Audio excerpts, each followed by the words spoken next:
প্রতিশোধের মুখোশ প্রধান চরিত্র লুক অ্যান্টনির মনস্তাত্ত্বিক স্তর মুখোশ বা লুকানো উদ্দেশ্য এবং প্রতিশোধের জন্য তার অনুসন্ধান উভয়কেই প্রতিফলিত করে। এই শিরোনামটি প্রতিশোধ এবং লুকানো উদ্দেশ্যগুলির উপর মুভি ফোকাসকে জোর দেয়। চলুন শুরু করা যাক সম্পূর্ণ সিনেমাটি।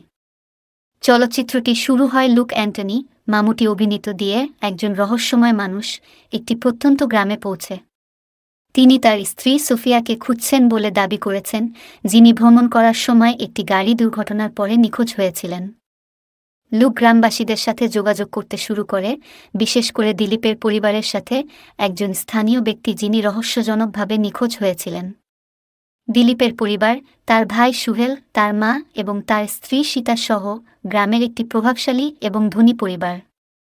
এটি প্রকাশিত হয়েছে যে দিলীপের পরিবারের অবৈধ কার্যকলাপে জড়িত থাকার ইতিহাস ছিল এবং লুক এবং সোফিয়া সহ অনেকের ক্ষতি করেছিল।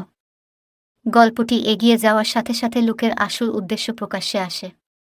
তিনি শুধু একজন স্বামী নন যে তার হারিয়ে যাওয়া স্ত্রীকে খুঁজছেন। পরিবর্তে লুক একজন প্রতিশোধ দ্বারা গ্রাস করা মানুষ। দিলীপ সোফিয়াকে নির্মমভাবে আক্রমণ করে হত্যা করেছিল এবং লুকের চূড়ান্ত লক্ষ্য হল দিলীপের পরিবারকে ধ্বংস করে তার মৃত্যুর প্রতিশোধ নেওয়া।